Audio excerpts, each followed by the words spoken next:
बिस्मिल्लाहिर्रहमानिर्रहीम अस्सलाम वालेकुम। हमारा नेक्स्ट लेक्चर है सीरीज़ ऑफ अ फंक्शन के एक और रिलेटेड। अब हम इसको स्टार्ट करते हैं। हम क्या है सीरीज़ ऑफ अ फंक्शन, क्या होता है। इससे पहले हमने सीक्वेंसेस पढ़े, सीक्वेंस पॉइंट वाइज सीक्वेंस पर कन्वर्जेंस पढ़ी, यूनिफॉर्म कन्वर्जेंस पढ़ी, सीक्वेंस पे, और हमने ये सारी बातें जो है वो नोट डाउन की हैं। अब हम सीरीज़ पर सारी बातें चेक करेंगे कि पॉइंट वाइज सी कन्वर्ज करेगा कब सीरीज़ पर, यूनिफॉर्म कन्वर्ज करेगा कब सीरीज़ पर। तो अब हम इसकी सीरीज़ की डेफिनेशन देख लेते हैं। सीरीज़ की डेफिनेशन क्या कहती है, आपके पास कोई भी फंक्शन है, उसकी टर्म्स आप डिफरेंट टर्म्स लेते हैं, आपके पास डिफरेंट आंसर्स आते हैं, तो आप उसके आंसर्स का सम ले लेते हैं और उस सम को आप समीशन फॉर्म में लिखते हैं, और ऐसे फंक्शन को आप सीरीज़ ऑफ अ फंक्शन कहते हैं। मतलब क्या, मैं अगर आपको कोई एग्जांपल दूँ सीरीज़ ऑफ अ फंक्शन की, तो सीरीज़ ऑफ अ फंक्शन एक ऐसा फंक्शन है जी, हम इसको डिफ़ाइन कर देते हैं। सीरीज़ ऑफ अ फंक्शन आपके पास एक ऐसा फंक्शन है, जैसे कि मैं कहती हूँ मेरे पास एक फंक्शन है x की पावर में n, ठीक है। अब मेरे पास इसकी जो डोमेन भी गिवन है वो -∞ से ∞ और n भी गिवन है। अब मैं इस फंक्शन में जो वैल्यू पुट करूँगी वैसा ही मेरे पास इनपुट जो दूँगी वही आउटपुट आएगा। जैसे मैं इसमें फंक्शन की वैल्यू f(1) पर चेक करती हूँ, ये मेरे पास f(x) कोई फंक्शन था, ठीक है। अगर मैं इस फंक्शन को f(1) पर चेक करती हूँ तो मेरे पास फंक्शन की वैल्यू 1 की पावर n आएगी। अगर मैं f(2) पर चेक करती हूँ f(x) को, ये फंक्शन f(x) है, इसको 2 पे चेक करें, 2 की पावर n, 3 की पावर n, 4 की पावर n, देन आपके पास लास्ट में x की पावर n फंक्शन आएगा। सारी टर्म्स आती जाएंगी, ठीक है। हमने इस फंक्शन को इस तरह से डिफाइन कर लिया। और अगर हम सिर्फ n की वैल्यूज इस फंक्शन में पुट करी हैं, हमारे पास सिर्फ n उसने दे दिया है, तो अगर हम n पुट करें तो पहले फंक्शन में 1 की पावर में, x की पावर में n, इसी तरह आपके पास डिफरेंट फंक्शन पर वैल्यूज़ आती जाएंगी। अगर हम ये f1, f2, f3 up to so on fn आएगा, जब हम इन सारों को f1 plus f2 plus up to so on fn लिख देंगे, जब आप सम करके उन सीरीज़ का लिख देंगे, तो ऐसी फंक्शन को सीरीज़ ऑफ अ फंक्शन कहते हैं। ये एग्जांपल देने का मकसद था, जब आप कोई भी फंक्शन है, कोई भी सीक्वेंस उसने फंक्शन दे दिया है, उस फंक्शन पर आपने डिफरेंट वैल्यूज़ लेनी है, उनका सम लेना है, f1 f2 f3 up to so on, आपके पास सम आएगा, देन आपने उसको समीशन फॉर्म में लिख देना है। अब हम इस फंक्शन को समीशन फॉर्म में किस तरह से लिखेंगे, फंक्शन को अगर हम समीशन फॉर्म में लिखें तो समीशन फॉर्म में हम लिखेंगे समीशन, आपके पास समीशन का साइन एन टर्म पर आप चेक कर रहे थे, और आपके पास कोई फंक्शन जो, अगर आपके पास जो डोमेन थी वो कुछ इस तरह से थी -∞ से ∞, तो आप कोई भी डोमेन नीचे लिख लें। और देन आपके पास कोई फंक्शन था, फंक्शन आपके पास f(x) फंक्शन था, जैसे मेरे पास, तो मैंने f(x) लिख दिया। और ये सारे समीशन का मतलब है कि मेरे पास इसकी n=1 से लेकर, यहाँ पर n=1 लिखते हैं, n=1 से लेकर इन्फिनिटी तक सारी वैल्यूज़ जो आ रही हैं ये मेरे एक सीरीज़ को डिफ़ाइन कर रही हैं, ठीक हो गया। ऐसे सीरीज़ ऑफ फंक्शन की डेफिनेशन होगी। अब हम नेक्स्ट चलते हैं कि पार्शियल सम भी आपको समझ आ गया होगा। उसके बाद है हमारे पास, अगर कोई फंक्शन आपके पास कोई पॉइंट वाइज अब हमने सब, जब भी सीरीज़ गिवन होंगी सबसे पहले आपने उसका पार्शियल सम लेना है। पार्शियल सम लेने के बाद आपने उसकी पॉइंट वाइज कन्वर्जेंस चेक करनी है, देन आपने उसकी यूनिफॉर्म कन्वर्जेंस चेक करनी है। सीरीज़ में ये 3 बातें मस्ट हैं, आपने पार्शियल सम लेना है, पॉइंट वाइज कन्वर्जेंस चेक करनी है, यूनिफॉर्म कन्वर्जेंस। अगर आपका फंक्शन पार्शियल सम लेने के बाद अगर आपका फंक्शन जो है वो पॉइंट वाइज कन्वर्ज कर जाता है, तो हम कहेंगे कि हमारा जो f(j) है वो कन्वर्ज कर रहा है point wise to the sum f on s, उस सम को भी कन्वर्ज करेगा। तो हमारा मतलब कि हमारा फंक्शन f(j) इसके समीशन साइन को भी कन्वर्ज करेगा, उसके सम के अंदर जितनी वैल्यूज आएंगे सबको कन्वर्ज करेगा। और अगर हमारा फंक्शन यूनिफॉर्मली कन्वर्ज कर जाता है तो हम कहेंगे कि हमारे पास f(j) जो है वो कन्वर्ज करेगा यूनिफॉर्मली टू fns। उसके बाद है convergence of series of function. Convergence of series of function वही बात, infinite series of function f(j) किसी d पर डिफाइन है और वो यूनिफॉर्मली कन्वर्जेंट होता है अगर sequence of partial some is defined by, इस तरह से आपके पास कोई फंक्शन डिफाइन हो जाता है और वो कन्वर्ज करता है uniformly to f(x) on d, और d क्या है यहाँ पर उसकी डोमेन है जो कि रियल वैल्यू होती है। उसके बाद है एग्जाम्पल उसने दे दिया है, अब हम इस पर चेक करेंगे। सबसे पहले हम इसका पार्शियल सम लेंगे जो मैंने आपको बताया, देन हम उसका पॉइंट वाइज कन्वर्जेंस चेक करेंगे, देन हम इसके यूनिफॉर्म कन्वर्जेंस चेक करेंगे। एग्जांपल क्या दे दिया है, f(j)x इक्वल है x की पावर j के। यही चीज़ अभी हमने ली थी, मैंने आपको जब स्टार्टिंग में एग्जांपल दी, बस मैंने आपको x की पावर में n दिया था, उन्होंने x की पावर में j ले लिया। अब वो ये कहता है कि j greater than equal to 0 है, define the infinite series of function. इस पर infinite series of function define हो सकती हैं, उसको हम समीशन x(j) उसका पार्शियल सम इस तरह से लिखेंगे, उसकी डोमेन भी उसने दे दिया है, j की वैल्यू भी दे दिया है, x की वैल्यू डोमेन भी दे दिया है। अब हमने इसका सीरीज फंक्शन का डिफाइन करना है। किस तरह से डिफाइन करेंगे, जब आप इस सीरीज़ का सबसे पहले पार्शियल सम लेंगे, जब आप इस सीरीज़ में एक्स की वैल्यू 1 रखेंगे तो आपके पास एक्स की वैल्यू 1 रखने से एफ ऑफ 1 आपके पास क्या आएगा, एक्स की पावर जे है 1 की पावर में, और अगर आप जे ग्रेटर दैन इक्वल टू 0 है तो किस जे ग्रेटर दैन इक्वल टू 0 आप जे 0 रख लेते हैं, तो 1 की पावर में 0, किसी भी डिजिट की पावर में 0 हमेशा 1 के इक्वल होती है।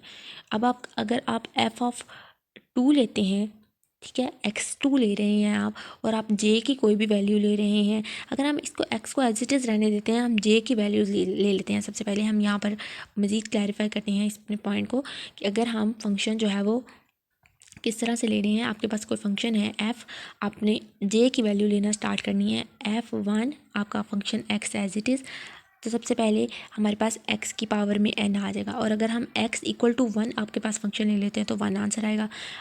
अगर हम f2 चेक करते हैं x को तो x की पावर में 2, f3 पर चेक करते हैं तो x की पावर में 3, f4 पर चेक करते हैं x की पावर में 4, up to so on nth term पर अगर हम फंक्शन को चेक करते हैं तो हमारे पास nth टर्म पर आंसर क्या आएगा, x की पावर में n। यही चीज़ यहाँ पर डिफाइन है कि nth पार्शियल सम सीरीज़ का क्या आएगा, 1x। यही हमारे पास आया था, f1 पे चेक किया था 1 आया था, फिर f2 पे x आया था, f3 पे x का स्क्वायर आया था, up to so on nth term पर हमारे पास क्या आएगा, x की पावर में n आएगा। अगर nth पार्शियल सम वो कहता है इस तरह लिख सकते हैं, वो कहते हैं हम इसको क्लोज्ड फॉर्म में भी लिख सकते हैं।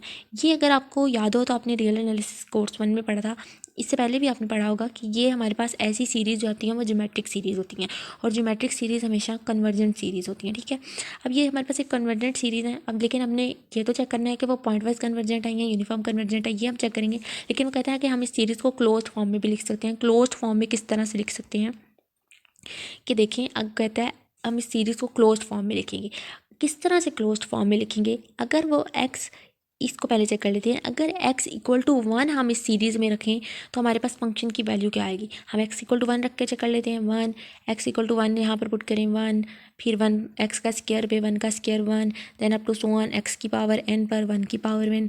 आपका फंक्शन 1 1 1 1 वैल्यू दे रहा है, मतलब आपका nth टर्म किस वैल्यू के साथ इंक्रीज़ हो रहा है, 1 के साथ इंक्रीज़ हो रहा है। तो वही बात, जब आप x इक्वल टू 1 रखेंगे तो आपका फंक्शन n+1 वैल्यू देगा, और अगर आप x इक्वल टू 1 नहीं रखते हैं तो आपका फंक्शन जो है वो 1 माइनस एक्स की पावर में n+1 1 माइनस एक्स वैल्यू देता है। ये वैल्यू किस तरह से देता है ये भी हम चेक करते हैं। ये आपके पास फंक्शन था 1 + x का स्क्वायर x की पावर n। मैंने क्या किया, इसको क्लोज्ड फॉर्म में मैंने इसकी x नॉट इक्वल टू 1 के लिए मैंने इसकी ज्योमेट्रिक सीरीज़ पर वैल्यू निकालनी है। हम इसको क्लोज्ड फॉर्म में इस तरह से भी लिख सकते हैं। तो किस तरह से क्या वैल्यू आएगी, मैं आपको ये वैल्यू ड्राइव करना सिखा देती हूँ कि आपने इस सारे फंक्शन को x से मल्टीप्लाई कर देना है। ये हमने इससे पहले पढ़ा हुआ है। इस सारे से जब हम मल्टीप्लाई कर देंगे तो 1 को x से करेंगे x को x से करेंगे x का स्क्वायर, x के स्क्वायर को x से करेंगे x का क्यूब, देन nth टर्म को x से करेंगे तो x की पावर में n+1 आ जाएगा। जब आपने फंक्शन को मल्टीप्लाई कर लेना है, फंक्शन को मल्टीप्लाई करने के बाद आपने क्या करना है, हमने इस सारे फंक्शन को जब हमने x से मल्टीप्लाई कर लिया तो आपने x f एन x को इस फंक्शन में से माइनस कर देना है। इन दोनों वैल्यूज़ को जब आप माइनस कर देंगे ये x कैंसिल हो जाएगा इस x के साथ, देन ये x का स्क्वायर x के स्क्वायर से कैंसिल हो जाएगा, up to so on x की पावर n से पीछे जितनी टर्म्स आएंगी वो आपके साथ इन वाली वैल्यूज़ के साथ कैंसिल हो जाएंगी। जब वो वैल्यूज़ कैंसिल हो जाएंगी मल्टीप्लाई करने से तो आपके पास x की पावर, एक तो आपके पास सबसे स्टार्टिंग में 1 बच गया, देन आपके पास एक और टर्म बचेगी x की पावर n+1। x की पावर n भी कैंसिल हो जाएगा, x की पावर n+1 से यहाँ पर इससे पहले क्या आएगा, x की पावर n आएगा। अगर आप ये कैलकुलेट करना चाहें तो कर लें। देन ये भी चीज़ कैंसिल हो गई है, आपके पास सिर्फ कुछ चीज़ें बची हैं, 1 माइनस x की पावर n+1 बचा और 1 बचा। अब हमारे पास फंक्शन किस तरह से आया था, आपके पास फंक्शन आया था, ये आपके पास फंक्शन डिफाइन था, जैसे हमारे पास लास्ट में हमने मल्टीप्लाई किया जब आपने तो हमारे पास x f n x minus f n, तो वहाँ से मैं क्या करती हूँ, एफ एन एक्स को कॉमन ले लेती हूँ। जब हमने एफ एन एक्स को कॉमन ले लिया तो आपके पास अंदर क्या बचेगा, हमने मल्टीप्लाई किया था, मल्टीप्लाई करने के बाद जब कॉमन ले लिया तो आपके पास जो चीज़ अंदर बचेगी, हमने कॉमन लिया एफ एन एक्स, हमारे पास अंदर बचा 1 माइनस एक्स बचा, और यहाँ पर आपके पास वैल्यू आ रही है 1 माइनस एक्स की पावर में n+1।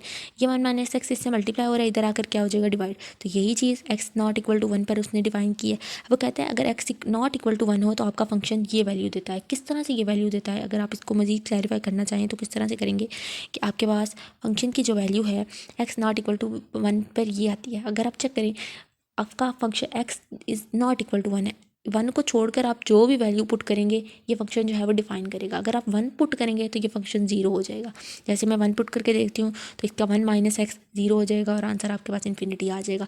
ये था, हमने इसको क्लोज्ड फॉर्म में लिखना सीखा है। इसके बाद वो कहता है अब हम चेक करेंगे पार्शियल सम ने डिफाइन कर लिया। मैंने आपको बताया था सबसे पहले आप पार्शियल सम डिफाइन करते हैं, पार्शियल सम के बाद आप पार्शियल सम का में से उसका पॉइंट वाइज कन्वर्जेंस चेक करते हैं। अब हम इसकी पॉइंट वाइज कन्वर्जेंस चेक कर लेते हैं। पॉइंट वाइज कन्वर्जेंस किस तरह से चेक करेंगे? वी हैव सीन के फंक्शन कन्वर्ज करता है पॉइंट वाइज टू, आपका फंक्शन कन्वर्ज करता है पॉइंट वाइज। आप अपनी इसकी पॉइंट वाइज कन्वर्जेंस चेक करनी है। आप इसके ऊपर लिमिट पुट कर लें, आप n equal to one value पर चेक कर लें। सबसे पहले कोई भी फंक्शन अगर हम इसको चेक करेंगे n equal to one value पर तो हमारे पास ये वैल्यू वन, आपके पास सबसे पहली value n equal to one पर टू आएगी। देन आपके पास नेक्स्ट वैल्यू 2 + 1 3 आएगी, अप टू सो ऑन आपके पास nth टर्म तक वैल्यूज़ आएंगी। लेकिन इस फंक्शन को हम डिफाइन नहीं करें। अगर हम ऊपर वाली फंक्शन को किसी फंक्शन पर चेक करना चाहें कि वो हमें पॉइंट वाइज कन्वर्जेंस किस तरह से बताएगी, किस फंक्शन पर हमारी पॉइंट वाइज कन्वर्जेंस चेक होगी, तो ये वाला फंक्शन जो होगा वो हमारी पॉइंट वाइज कन्वर्जेंस चेक होगी। वो कहता है अगर हम इसको चेक करें कि हमारा फंक्शन किस जगह पर पॉइंट वाइज कन्वर्ज करता है तो वो 1/1 माइनस एक्स पर करता है। 1/1 माइनस एक्स पर किस तरह से करेगा? एक्स की पावर में n+1 जो है वो आप x is not equal to one को छोड़ के कोई भी वैल्यू पुट कर लें तो वो हमारे पास फंक्शन जो है वो ज़ीरो हो जाएगा और आपके पास सिर्फ जो वैल्यू बचेगी वो 1/1 माइनस एक्स बचेगी। आप कोई भी वैल्यू लेकर इसको चेक कर लें। अगर हम यहाँ पर x की पावर में limit n approaches to infinity पर इसकी पॉइंट वाइज कन्वर्जेंस चेक करते हैं तो मेरे पास 1/x की पावर में इन्फिनिटी हो जाएगा और 1 माइनस एक्स हो जाएगा। और किसी भी फंक्शन की पावर में इन्फिनिटी ज़ीरो होती है, 1 माइनस ज़ीरो हो जाएगा और आपके पास नीचे 1 माइनस एक्स हो जाएगा। हम nth टर्म पर चेक करें तो आपके पास फंक्शन क्या आ जाएगा? 1/1 माइनस एक्स। तो कहता है कि 1/1 माइनस एक्स एक ऐसा फंक्शन है जिस पर हमारा फंक्शन पॉइंट वाइज कन्वर्ज कर जाएगा। पॉइंट वाइज कन्वर्ज करेगा तो हमारे पास कोई एक फंक्शन पर हमें ऐसी वैल्यू मिल गई है। अब वो पॉइंट वाइज कन्वर्ट कर देगा तो हम कहेंगे अगर हमारा फंक्शन, अगर हम इस फंक्शन का मॉड ले लें, अब 1 माइनस एक्स है तो अगर वो हम फंक्शन का मॉड लेस देन 1 आए तो वो कन्वर्ट करेगा, जब भी लेस देन वैल्यू 1 आती है वो कन्वर्ट करती है और जब ग्रेटर देन 1 आए तो वो डाइवर्ट करेगा। इसके बाद वो कहता है अगर वो हम इसको फंक्शन को इस तरह से भी लिख सकते हैं क्योंकि हमारे पास फंक्शन जो है वो एक्स जे की फॉर्म में डिफाइन था तो हम कहेंगे f(x) हमने लिखा तो हम लिखेंगे 1/1 माइनस एक्स के इक्वल है। और आपके पास इसकी कन्वर्जेंस और डाइवर्जेंस किस फंक्शन पर आई है? लेस देन 1 पर, 1 ग्रेटर देन 1 पर। मतलब आपका फंक्शन -1 और 1 के दरमियान में एग्जिस्ट कर रहा है। ये होगी हमारी पॉइंट वाइज कन्वर्जेंस कि हमारा फंक्शन पॉइंट वाइज कन्वर्ज कर गया है। अगर हमने इस फंक्शन को यूनिफॉर्मली करवाना है तो यूनिफॉर्मली कन्वर्ज करवाने के लिए आपके पास फार्मूला था, आप फंक्शन में से f(x) की वैल्यू को माइनस कर देते हैं तो आपके पास f(x) की वैल्यू क्या है? आपके पास f(x) की वैल्यू भी हमने चेक की आई, ये मैंने आपको चेक करके बताई है कि अगर हम लिमिट पुट कर देते हैं तो हमारे पास ये वैल्यू होती है। अगर हम फंक्शन में से f(x) में से fn(x) की वैल्यू को माइनस कर देते हैं, fn(x) की वैल्यू हमने इससे ऊपर चेक की, fn(x) की वैल्यू आपने चेक की x इक्वल टू 1 पर आई और x नॉट इक्वल टू 1 पर आई है।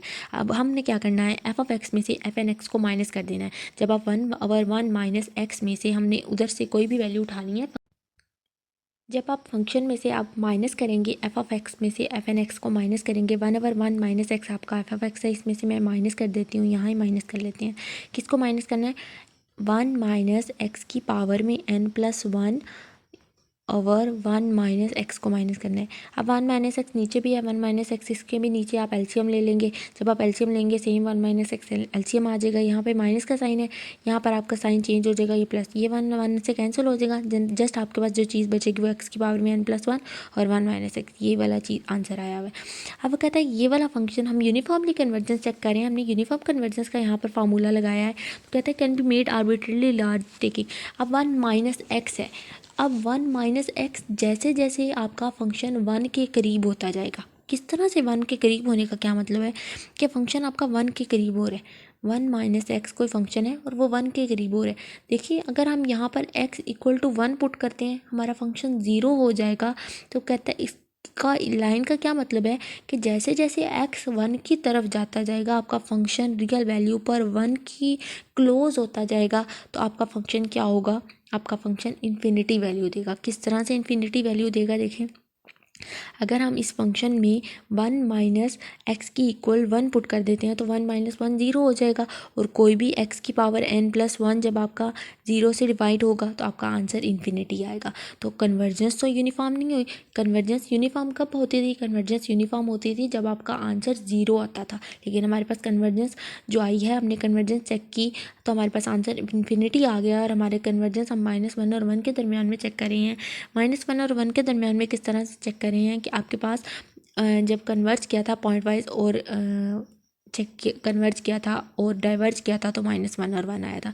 अब वो यूनिफॉर्मली तो कन्वर्ज नहीं किया -1 और 1 के दरमियान में, तो हम देखेंगे कि हमारा फंक्शन जो है वो पॉइंट वाइज तो कन्वर्ज करता है लेकिन यूनिफॉर्मली कन्वर्ज नहीं करता। अगर हम इस फंक्शन को यूनिफॉर्मली कन्वर्ज करवाना चाहते हैं तो हम कहते हैं कि हमको इंटरवल, कोई भी इंटरवल ले लेते हैं जो कि -1 से ओपन है लेकिन R से क्लोज है, और हमारा मतलब आपका R किधर आ रहा है, -1 से और 1 के दरमियान में आ रहा है। और अब आप एफ में से अगर एफ एन को माइनस करें तो हमारे पास आंसर ग्रेटर दैन और इक्वल टू 1/2 आता है। अगर हम किसी फंक्शन को आर में ले लेते हैं तो वो इस तरह से आंसर देता है, for every n on each. अगर आप सिंपल इसको आर का लेने का यहाँ पे मतलब क्या है कि अगर आप कोई भी और इंटरवल ले लें तब भी हमारा फंक्शन यूनिफॉर्मली कन्वर्ज नहीं करेगा। अब हम इसको चेक करेंगे कि हमारा फंक्शन एक्स की पावर जे में पॉइंट वाइज तो कन्वर्ज किया, पार्शियल सम भी हमने डिफाइन किया, पॉइंट वाइज भी कन्वर्ज किया, यूनिफॉर्मली कन्वर्ज नहीं किया, और हमने कोई आर वैल्यू ले लिया तब भी हमने उसकी नाम डिफ़ाइन की है और हमारा आंसर जो है वो ग्रेटर दैन इक्वल टू 1/2 आया है। हम इसको नेक्स्ट लेक्चर में क्लैरिफाई करेंगे कि ये 1/2 आया कैसे आया है। अगर आपसे ये हो जाता है तो आप कमेंट बॉक्स में मुझे करके बताएं, होप सो इंशाल्लाह। अदरवाइज़ मैं आपके साथ नेक्स्ट लेक्चर में इसकी क्लैरिफिकेशन करूँगी। ये था आज का लेक्चर। इंशाल्लाह जो नेक्स्ट है वो हम ऑनवर्ड करेंगे नेक्स्ट वाले लेक्चर में। अल्लाह हाफिज़।